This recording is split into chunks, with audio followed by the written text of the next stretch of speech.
Cheery fellow. Alright. Welcome to this Let's Play of Penumbra Overture, Episode 1. I'm gonna have to say that I have played this 6 minutes before, just to work out the kinks with my screen capture program. So I'm gonna start a new game on normal difficulty, because I tried it on hard and I will probably not complete it then.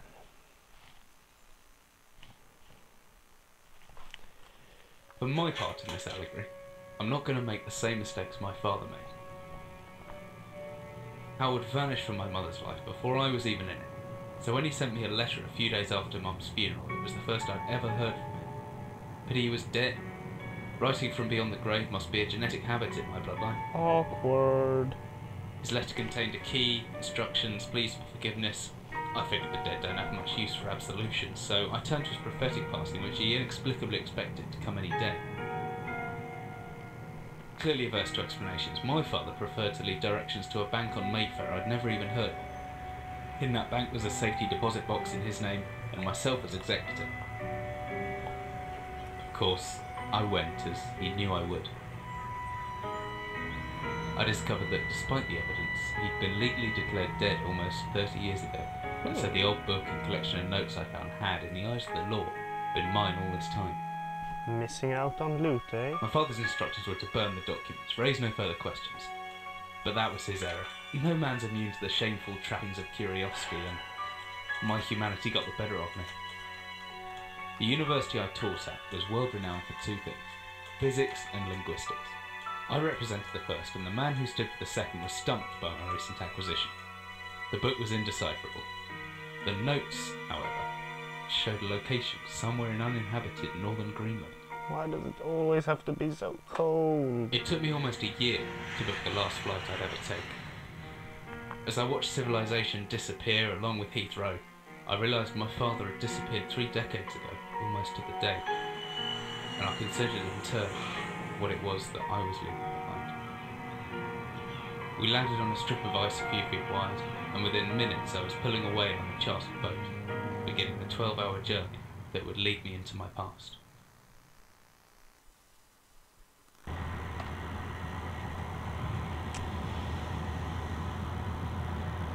Oh, there we go. Map.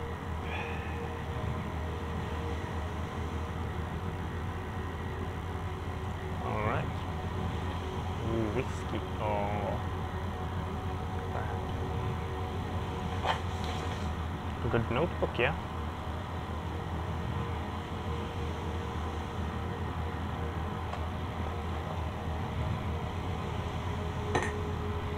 Sturdy. Ooh.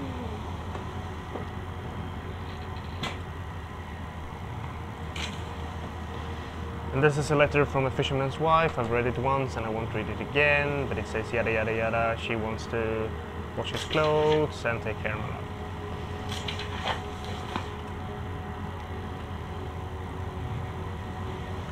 Real whiskey addict.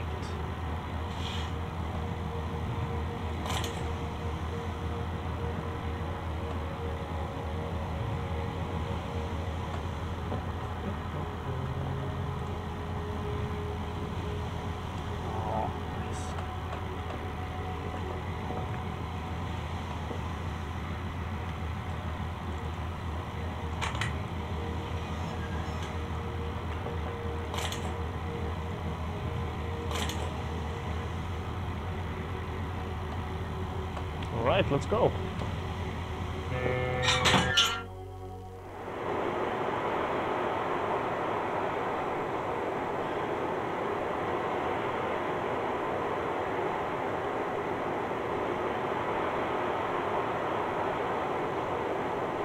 You expect it's Greenland, it's freezing.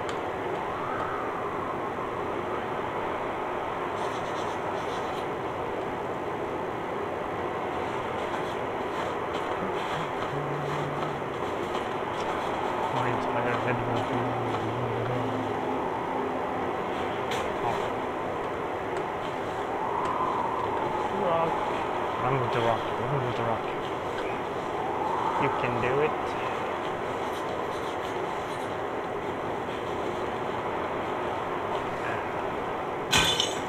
There we go.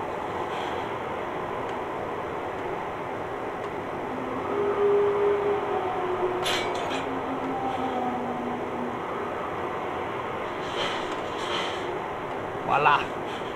Down we go. Ow!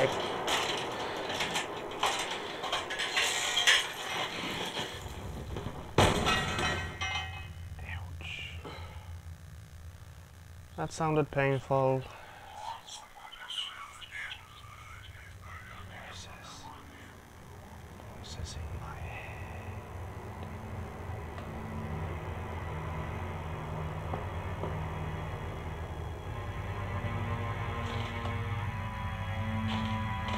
It's a bit too bright, isn't it? I'm gonna have to fix that.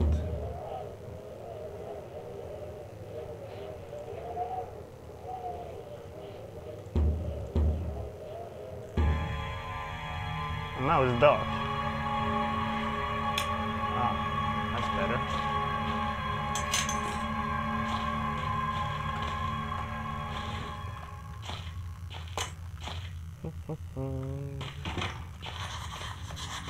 Stuck. Let's go in here. Oh, a hammer. Everything's good. Better with a hammer. Secret passage. Top of the shelf. Equip the hammer.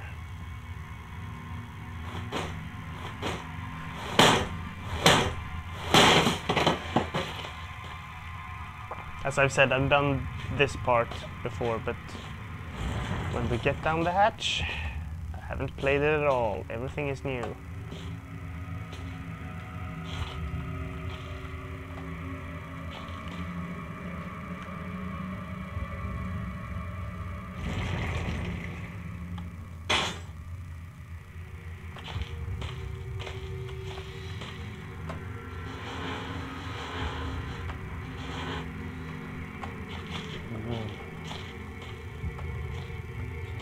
Fix a quick escape route. There we go. And let's go.